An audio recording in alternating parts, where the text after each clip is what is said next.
My name is Viktor Kirillov, and today I'll be talking about Doctest, which is a testing framework. So first about me, I'm from Bulgaria with a few years in the games and VFX industries, and for the past 2 years I've been working on personal projects. I use different compilers, and I use a lot of CMake, Git, and Valgrind, and the sanitizers. And I also think that GitHub is one of the most amazing places for software developers. It's like a social network. I'm very passionate about game development and game engines, also data-oriented design and high-performance computing, and about good software development practices. So, Doctest was inspired by the ability of other compiled languages such as D, Rust, and Nim to have tests written directly in the production code. And the mantra of the project is that tests should be considered as a form of documentation, and they should be able to reside near the code which they test. So first of all, Doctest is heavily influenced by Catch, and it models its interface to a great extent. Currently, a few big things which Catch has, Doctest is missing, like a reporter system, to XML and to other formats, and also matchers, but Doctest has some features of its own, like test suites and templated test cases. There is also this great repository by Martin, which compares Catch, Lest, and Doctest, which are three very similar frameworks. All three of them are single header and support similar features. So in this presentation, I'll first introduce you to the framework. Then I'll continue with implementation details, for example, how to automatically register code. Also, a bit about the preprocessor and warnings. I'll talk a bit about how to decompose expressions with templates and some other stuff. Then I'll finish with compile time and runtime benchmarks on how they were achieved and examples of how to integrate tests in your production code. I will not, however, be talking about how to do testing in general because that's covered in a lot of other talks. So let's get started. First of all, since it is a single header library, there are two ways we can approach it. Either everything is marked as inline and all the headers are always included, or we can separate the header in two parts, the interface part and the implementation part. The interface part is included everywhere, but the implementation part is conditionally compiled in only one source file where we have defined some identifier before including the framework. You can think of this as the library being in two files, a header and a source file, but they're in one file for easier distribution. This is a common practice for single header libraries. It's sort of a buzzword. And most of the includes and dependencies go only in the implementation part, which again goes in only one translation unit of your project. This time, this way, dependencies are contained. Here is a complete example of a program which compiles and links to an executable. First, we define some identifier which tells Doctest to implement its test runner here in this source file, and also to provide a main entry point. Then we include the framework, and then we have a function which we want to test. There is one single test case which has 4 assertions, and the first one of them will fail because we have a bug in the function. Here is what the output looks like. First, we get told which test case failed, and then which assert failed. And we even get the value of fact of 0. And at the end, there is a summary of how many tests passed and failed. So what makes Doctest different? In 2 words, it is very light and unintrusive. It has the smallest possible footprint on compile times. You can remove everything testing related from the binary. There is no namespace pollution. All macros are or can be prefixed. Doesn't drag any headers with it. I'm talking about the interface part, not the implementation part of the framework. So if you just include it and you don't implement the test framework, you don't have included stud string or anything. It produces absolutely 0 warnings or even the most aggressive warning levels, and it's also easy to integrate with user code. The idea is that even if you include it across your entire project in each source file, that you don't notice it, not in build times, not in warnings, not in anything. It is also very reliable. It is per commit tested on Travis and Avior CI services, which are integrated with GitHub, and each time I push, all tests are built in debugging release 32 and 64-bit modes with all these compilers on Linux, OS X, and Windows. Warnings are treated as errors. I run the tests through Valgrind and through the sanitizers. Builds are built in C++ 98 and 11 modes, with and without exceptions, with and without RTTI, and it's statically analyzed with 5 different tools. That amounts to a lot of builds, and it took quite a lot of time to configure. So all this makes writing tests in the production code feasible, which in turn leads to lowering the barrier for writing tests. You don't have to make separate source files. You don't have to commit them to source control, to add them to the build system and include a bunch of stuff and link some stuff as well. You can just write the tests for some module at the bottom of its source file. Tests can also be viewed as up-to-date comments because the compiler enforces that everything compiles. It's never out of date. It's also easier to test internals of your APIs which are unexposed through the headers, and test-driven development becomes pretty straightforward. Even if you don't like the idea of mixing tests and production code, the framework can still be used like any other. It has a rich set of features which I'll talk about in a minute. So first, there is one core assertion macro which decomposes expressions, so you don't have to give it manually the left and right operands and tell it that it's supposed to check for equality or inequality or something like that. Also, test cases are registered automatically, unlike in the bottom case where you have to give it some unique name, some identifier, and then register it somewhere manually. So we're keeping things dry, like in don't repeat yourself. There are subcases which were directly stolen as an idea from Catch. They're a way to share setup and teardown code of tests. So suppose we want to open a database connection and then close it and do some stuff with it. If we have multiple tests that need that database connection, we can just write the opening and closing code once and write a few subcases which use the database instead of writing separate test cases and duplicating our code. There are also logging facilities. For example, in this case, if some element from the arrays don't match, we would like some context, like which element was it, so we can log the counter variable of the loop. What is special is that actually the string is not constructed unless the assertion fails. So there is lazy stringification for performance. Here, there is no allocation unless an assert fails. And the output from this would be, at the end there will be with context, the value of I is 75, if the assert fails. You can also teach the framework how to translate exceptions with user types by registering a translator function, and I'll show how that works later. And when you compare custom types in your assertions, if the assert fails, you could teach the framework how to stringify your types as well. There are also templated test cases, in which case you can instantiate a test case on a list of types. And in this case, we'll get serialization for int, char, and my type. And in this particular case, we're testing that for each of these types, if we serialize them and then deserialize them, that the result is equal to what we started with. There are also asserts for dealing with exceptions, like checking if something throws or something doesn't throw. And there's also a utility class to help us with comparing floating point. There are also decorators. In this case, we can tell that this test case should be marked as skipped if some function returns true, or we can also mark it as we can tell Doctest to mark it as failed if it takes more than 200 milliseconds. There are other decorators as well. Just a second. So other notable features are crash handling with signals under Unix and structured exception handling under Windows. Failures can also break into the debugger, and there's a rich command line with lots of options. For example, we can list all test cases, we can filter them by name using wildcards, we can filter them by excluding them with wildcards, we can tell them the framework to abort after 10 failures, how tests should be ordered, that it shouldn't break into the debugger, and we can even ask the binary how many tests there are, and then we can do range-based execution using the executable. So Doctest still cannot execute tests in multiple threads, but you can parallelize your tests if they run slowly this way. So let's get into some details. And also the code is very simplified. This is not the actual code in the library. It's more messy in there. So at the heart of everything sits the ability to construct anonymous unique variables.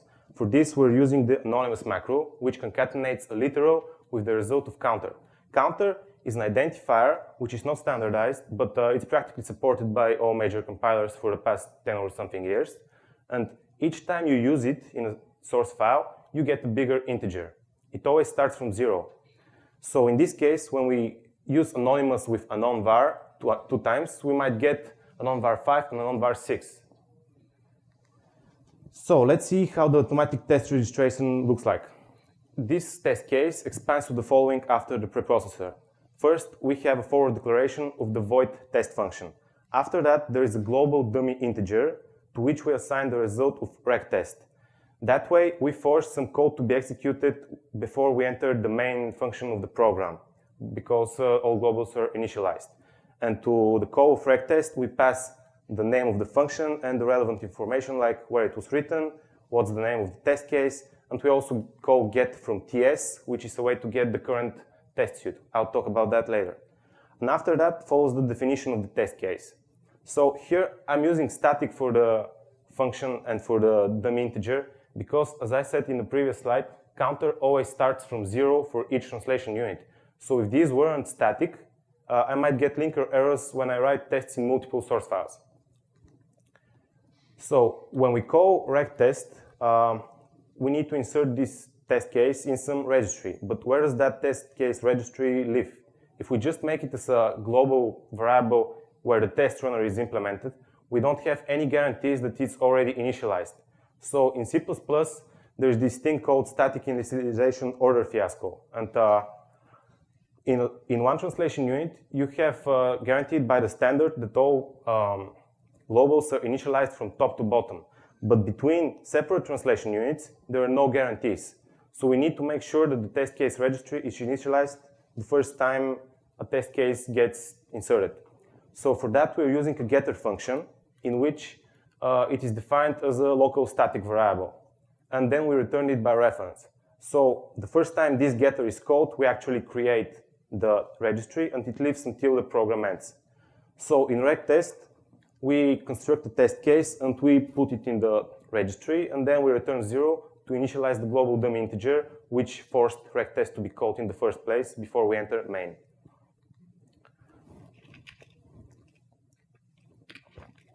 So, test suites. By default, all test cases are in no test suite, but we can put them inside of a block like this one. Doctest provides some default get function in a TS namespace, which returns an empty string, meaning the test case is nowhere. But when we put the test case inside of the test suite block, that after the preprocessor looks like the following. We still have the default get function from Doctest, but now we have introduced an anonymous unique namespace in which we have made the get function inside of the TS namespace, and then we close all these namespaces and reopen the unique one, the anonymous unique one again, to reuse the opening curly brace written by the user. And then when the test case macro expands and we call tsget, we actually call tsget from this unique namespace. And that's how this test case knows it is in that particular test suite. Let's talk about warnings. Doctest doesn't produce absolutely anything, even when using everything for Clang.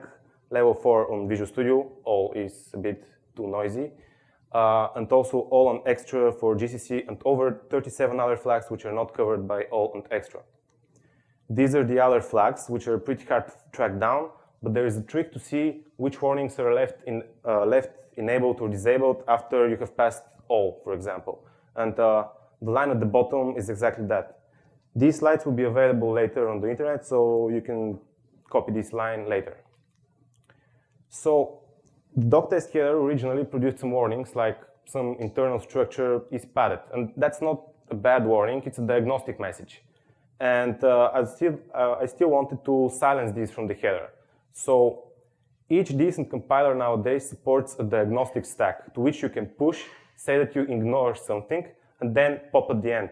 So I've surrounded everything in my header with such pushing and popping for different compilers to silence the most problematic warnings. But what happens to warnings which are generated by the macros themselves? When the user uses the test case macro, it's not expanded in the header, it's expanded in his source code. And it produces the following two warnings for Clang and GCC because of the global dummy integer we use to call rec test before we enter main, the unused variable for GCC, and the global constructors one for Clang. So we can't ask the user to surround his code with pragmas. What can we do? So the preprocessor works in the following way. Suppose we have a source file and a header file. The source file includes the header file. After the preprocessor, we get the following translation unit, which gets fed to the compiler. The compiler doesn't see the two files at the top, he sees the result after the preprocessor. So as we can see, the header file is included in the source file. There are no more comments. The macros are expanded, but there are still a few lines starting with a hashtag which are left. The pragma for the structure has survived because it's actually a directive for the compiler, not for the preprocessor. And also there are these weird lines with numbers and test files, source files. Since the compiler gets only this final result after the preprocessor, he still needs to know what came from where. And in this case, we have a variable redefinition in the header file. And in order for the compiler to be able to report the proper line numbers and files for the error, exactly these weird lines are used. So we can't just embed a pragma inside of a macro, but since C++11 there is a way using the _pragma operator. It's actually been available in compilers for the past like 15 years, but now it's standardized. So here I've written a macro which expands to some for loop, which we might want to parallelize using the OpenMP extension for compilers. And when the preprocessor runs, that _pragma OMP parallel for expands to the code on the right, and we get our pragma nicely after the preprocessor.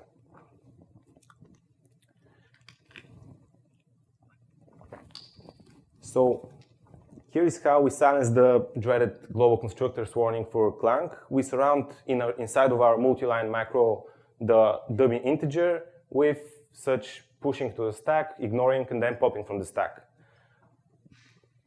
So, but in the case of GCC, the C++ frontend is problematic in its _pragma usage for the past like 6 years, and it doesn't work. There are quite a few issues about it.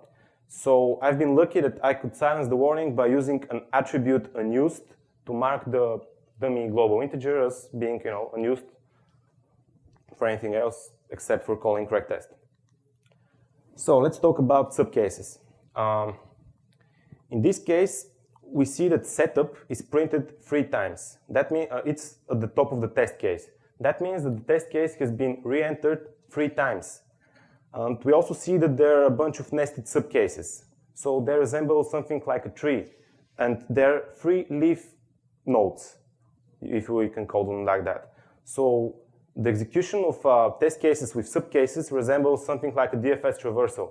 We go deeper and deeper until we find a leaf node, and then we pop out. And if there are any more subcases left untraversed, we re-enter the test case again. So this is very useful for sharing setup and teardown code, like opening database connections, opening files, or initializing data, or whatever. So these subcase macros expand to the following. I should also mention that they're identical to sections in catch. So, and the idea is taken from there. The subcase macro expands to the following: if statements.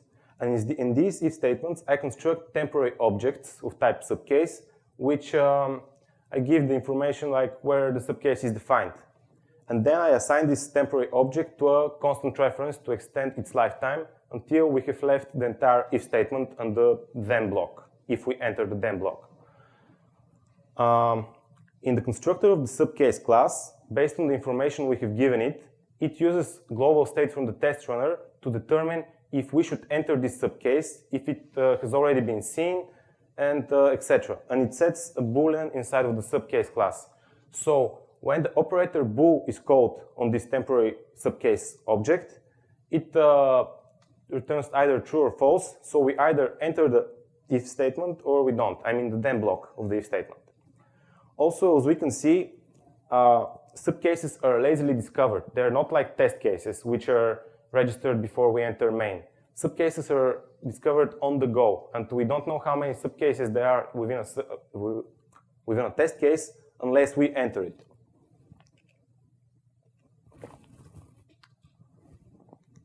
So, in the first example, I showed how a complete example where Doctest brought its own main function and the implementation of the test runner.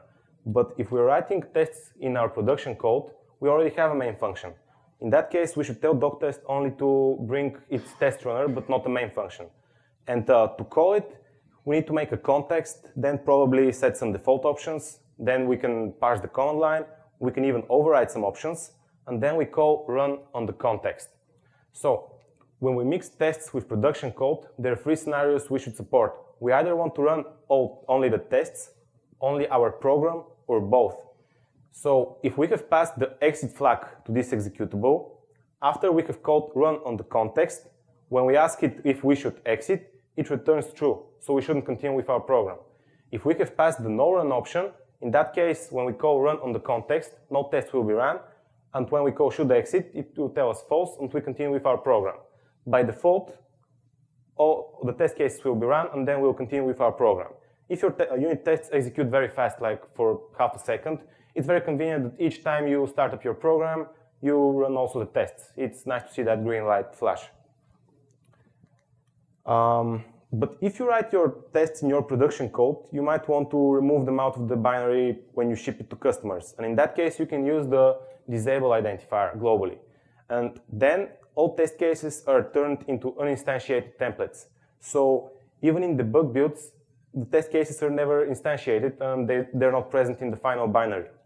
And that speeds up the linking time a bit. But we can take it a step further, because even if the test cases won't be instantiated, there is still a lot of code which has to be parsed. So we can also turn every assertion macro into a no-op using the void of 0, which is also used to require the semicolon which the user has written after the assert. Also, subcases just vanish, and most of the test runner is removed from the binary. Only a few stubs are left, because if you have integrated, if you have called Doctest on your own in your main function, that means you have created a context and you have called ran on it and etc. So these functions are still present as stubs. So let's talk about the expression decomposition. In this case, the assert at the top expands to the following code on the bottom. First, everything is wrapped inside of a do-while loop, which loops only once because the condition is false. I've used the void of 0, 0 trick to silence the conditional expression is constant warning for Visual Studio. Also, that way, this is a common practice to wrap multi-statement macros inside of a do-while false loop to make them a single statement, so they can be nicely used after if statements without blocks.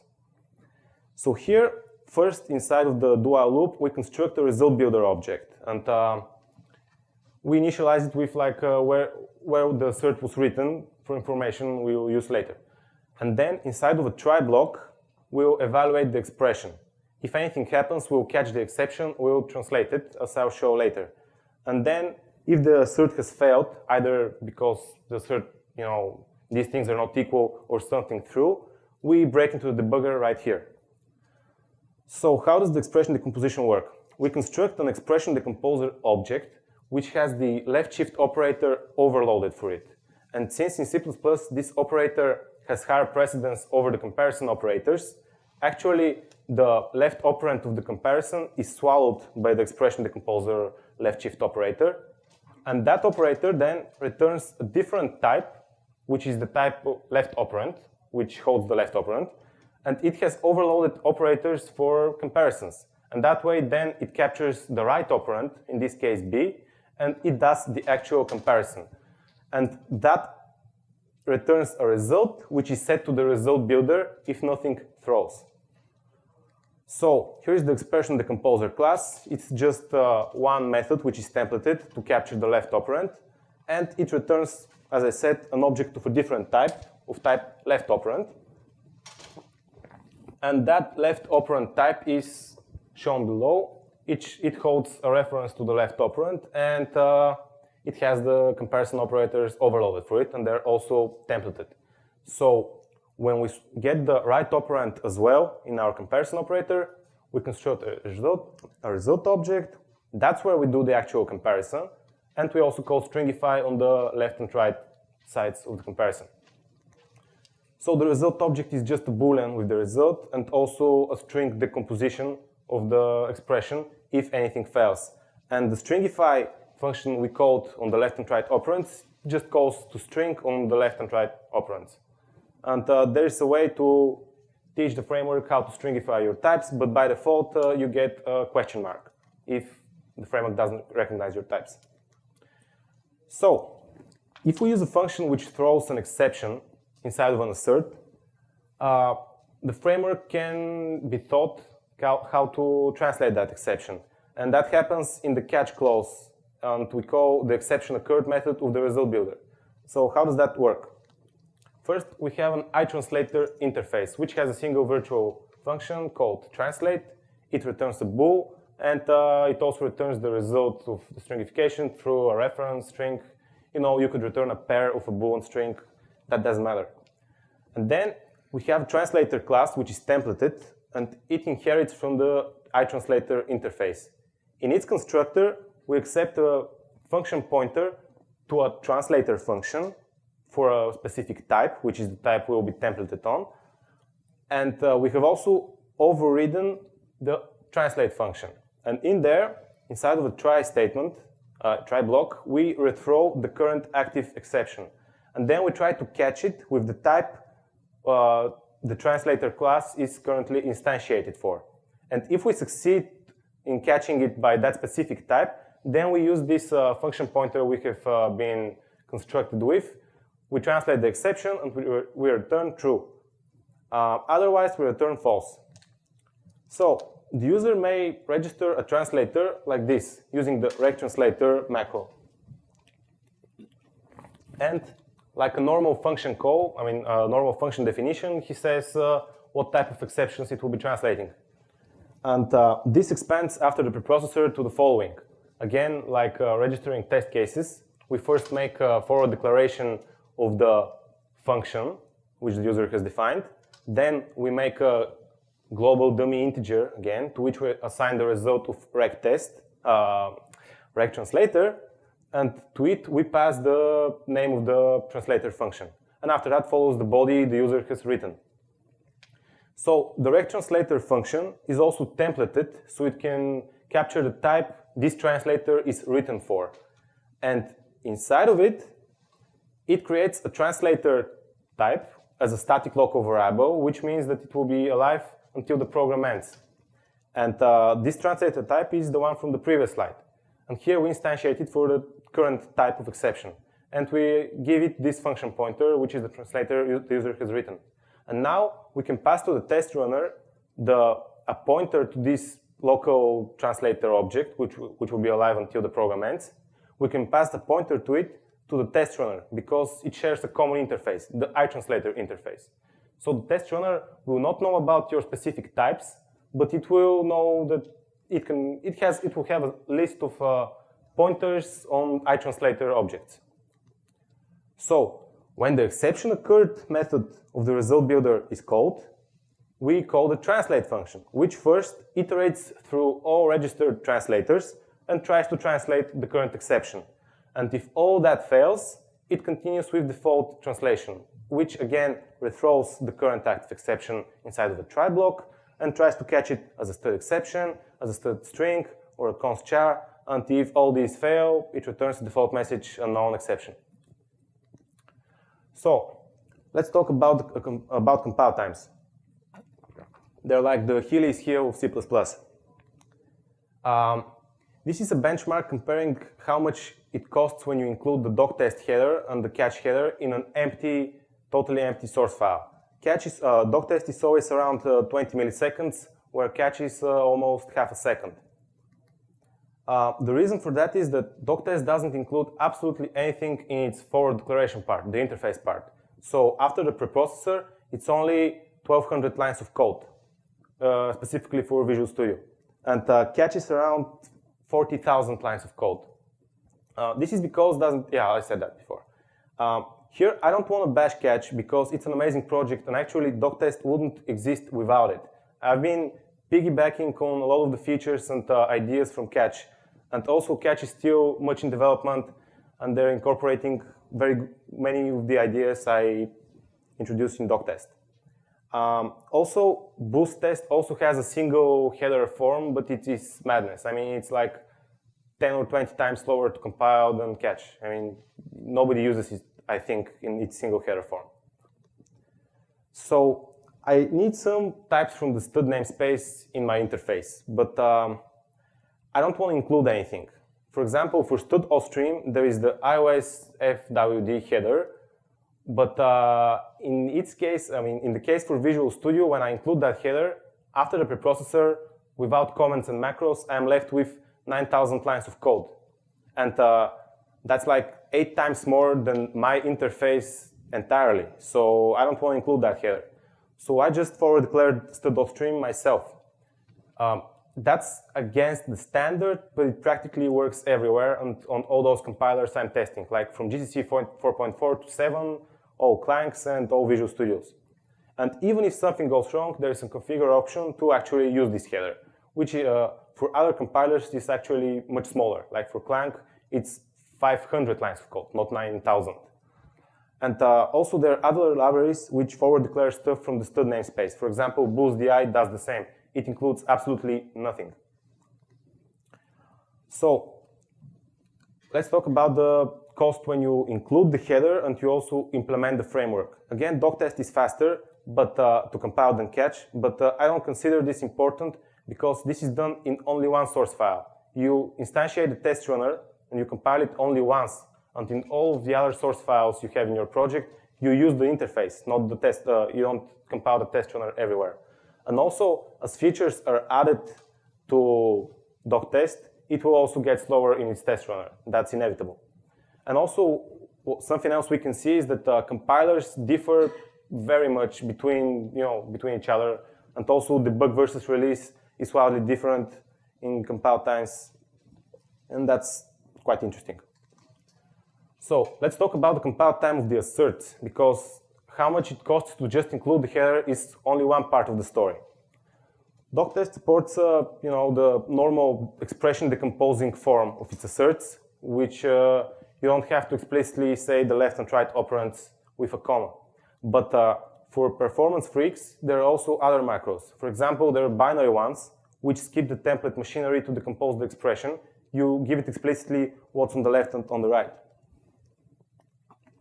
There are also the fast binary ones, which in addition to not having to decompose expressions, they also don't evaluate the comparison inside of a try block.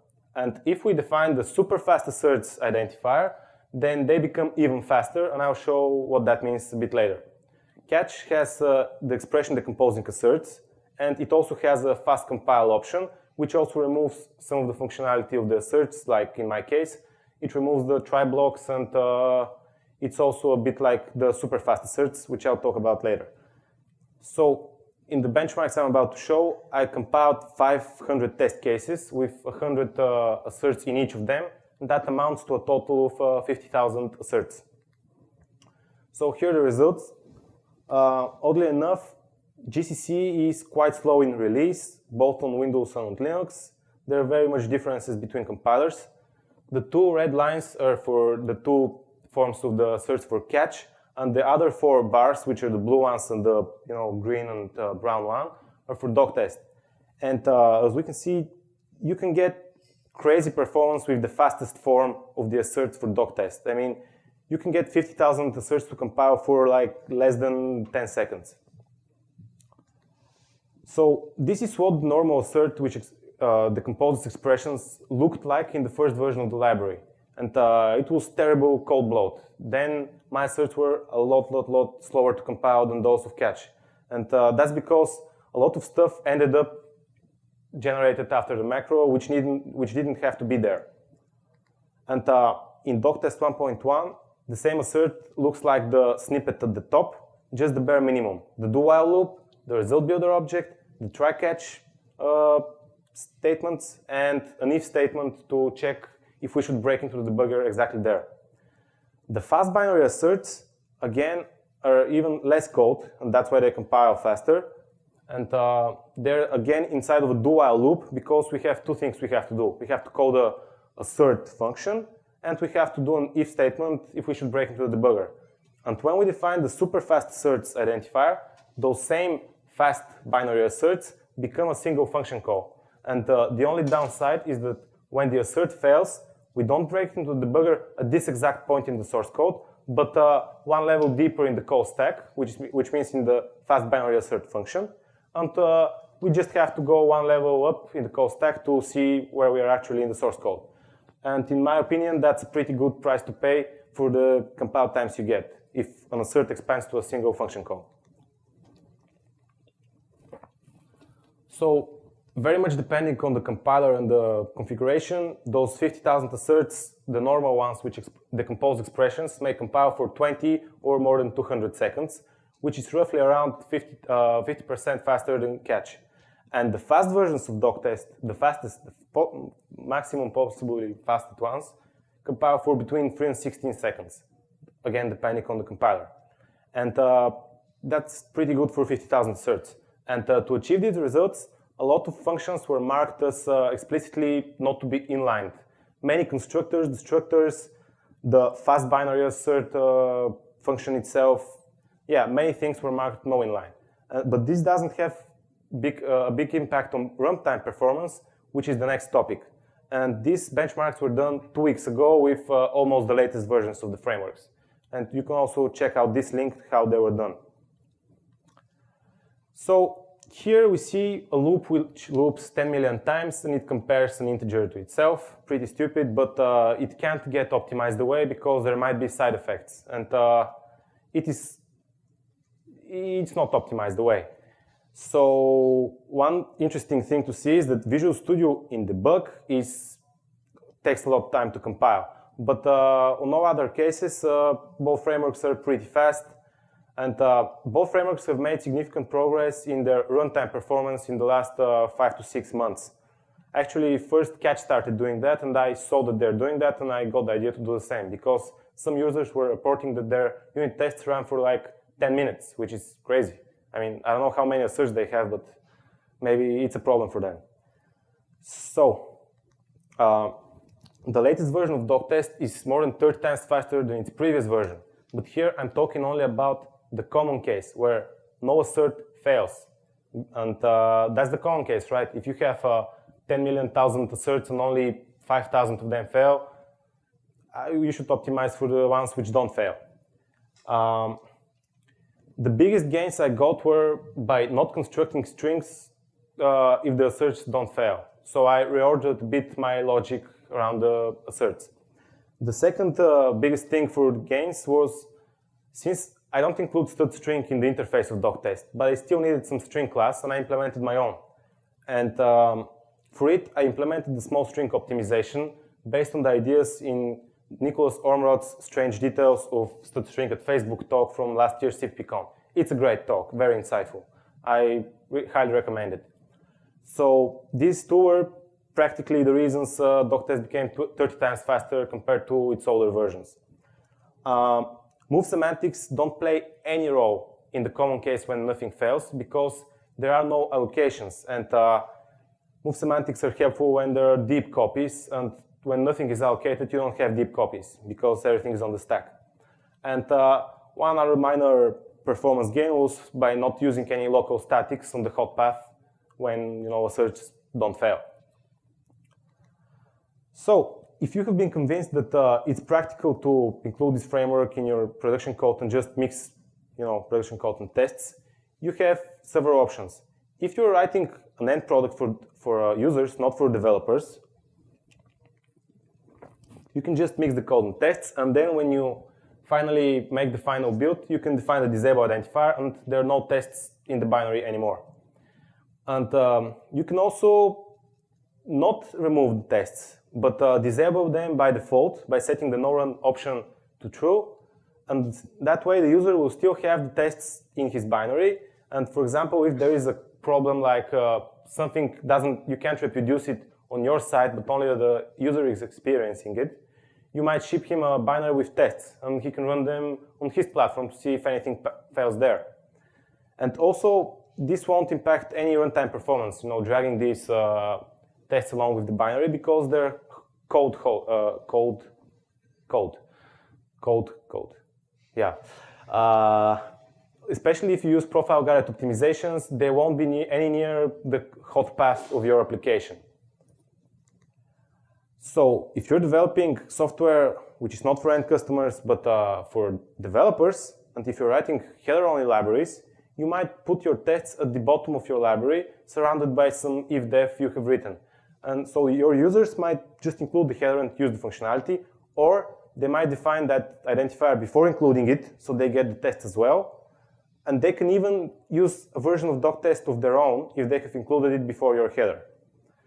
It's also a good idea when you're writing a library for other developers with tests in it to either prefix them in their names with the name of your library, or put them in a test suite with the name of your library, so your users can filter easily the tests for a particular third party.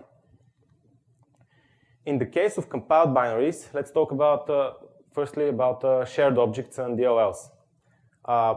You have to instantiate and implement test runner in each DLL or executable. But that makes integrating all the tests hard, because you have a bunch of test runners and a bunch of test registries, and you can't easily integrate them. Yeah, you can't, unless you use this identifier globally.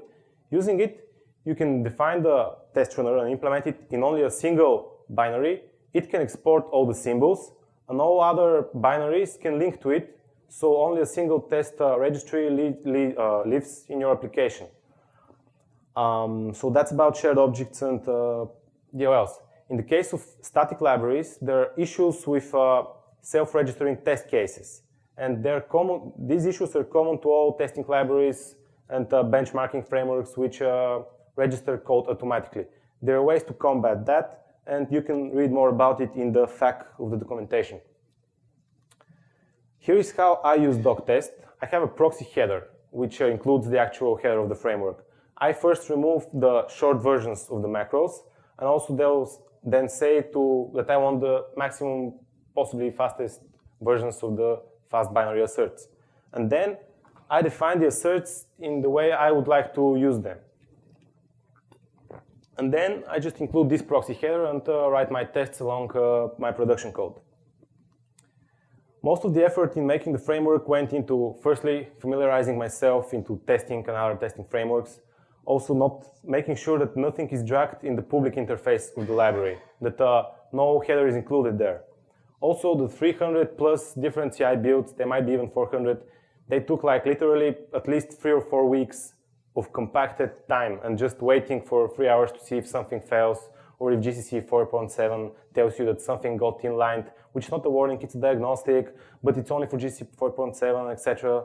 Also, the strict overflow on level 5 was very fun because it got triggered only on some compiler versions, only in release builds, when something got inlined, and inside of it I have some problematic arithmetic, and in the report it says that it's on line 0. I mean, I don't know what got inlined, and I don't know on which line, So that was fun to track down, but I'm clean from strict overflow on level 5. I'm not sure if anyone uses that in real production, but yeah, Doctest is clean.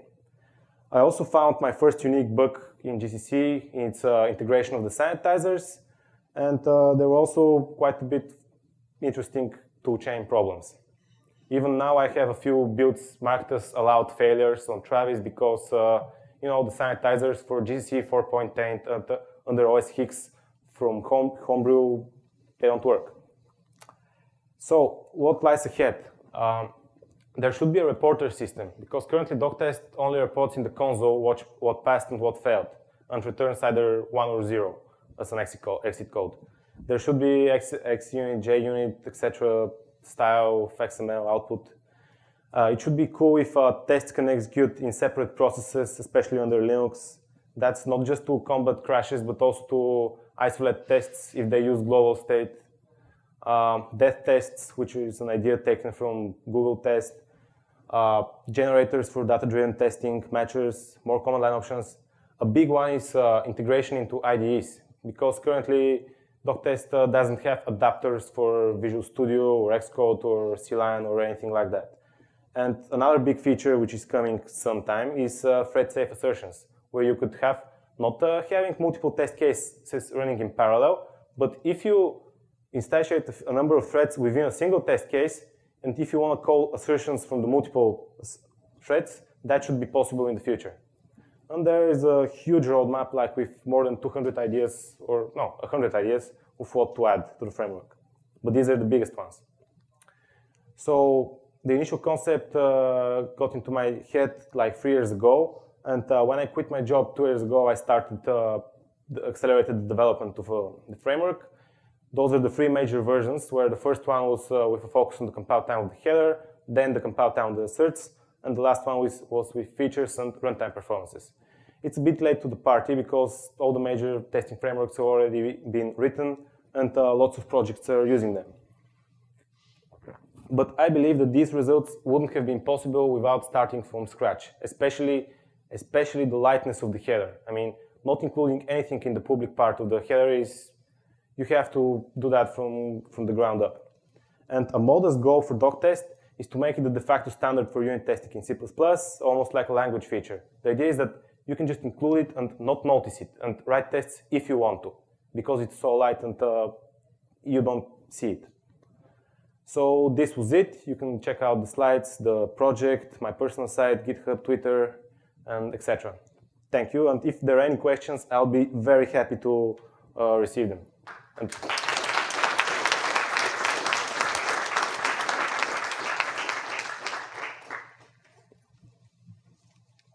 so, any questions? And yeah, I don't know where the mic is.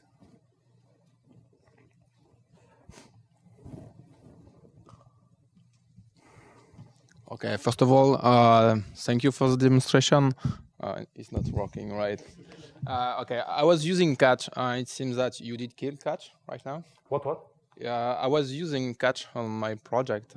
It seems that you already match a lot of the features from Catch. Yeah, most of them, but there are a few important ones which are lacking. But you know, it depends. Yeah. Okay, so are you working with them to build your roadmap? No, but I think we should be, because I've been piggybacking on some of their features, like the signal handling for crashes. I took it from them directly. Okay, and about your roadmap, how do you prioritize the features? Because I'm very, very interesting. So how can we impact the way the roadmap is going on? So the question is how users could impact what gets implemented first. Well, issues, I don't know. Just submit an issue on GitHub or write to me on email or in Gitter, let's discuss it. And I think I'll prioritize now the bigger features, like integration in IDEs and trying to make thread-safe assertions, but that will require C++11, and it will be conditional. But okay, I'm open to suggestions on how to discuss what's next. Okay. Did you plan also to match some mocking framework? The question is if I plan anything related to mocking, and yes, but I first should familiarize myself with mocking in general, because in my previous jobs we didn't do any testing and mocking, and I'm catching up on many of these areas. But it is planned. Also, property-based testing is interesting. I think it's related to data-driven testing. Okay. And yeah. Thank you very much.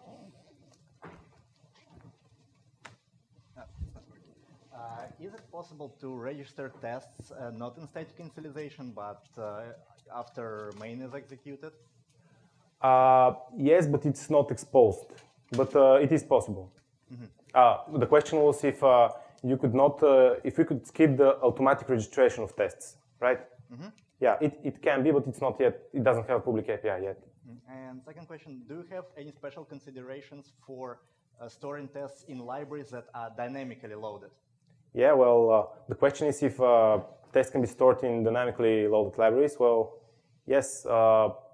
If you use that identifier I showed, I'll show it now.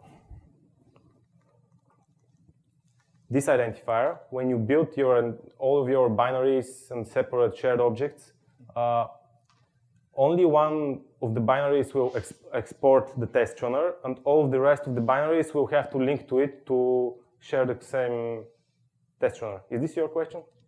So, I mean, all libraries are loaded like with DL open or load library. Yeah, I'm even using that. I mean, in my toy game engine, I have plugins which are dynamically loaded, and they can have tests in them, and it works. Thank you. Yeah. Hi, I was really curious about your use of forward declares and how you're avoiding header includes in general. Yep. I was wondering if you could elaborate a little more on that. You kind of alluded to it in one of your first source code slides, but it was just... So the question is if about to elaborate on the forward declaration stuff from the stud namespace or in general? Well, in general, because you would also house some from your own source code, right? Yeah, so in the interface of the library, there are a bunch of macros. I mean, 2/3 of it is macros, like 3,000 lines of code maybe. And the rest is a few forward declarations. The translator stuffs, which are templates, they have to be in the header as well. And there are a few things from the standard which are forward declared. So far, it's only stud authstream and the null putter type. Does this answer your question? Yeah. Okay. Anything else? Well, I guess we should close the session. Thank you very much.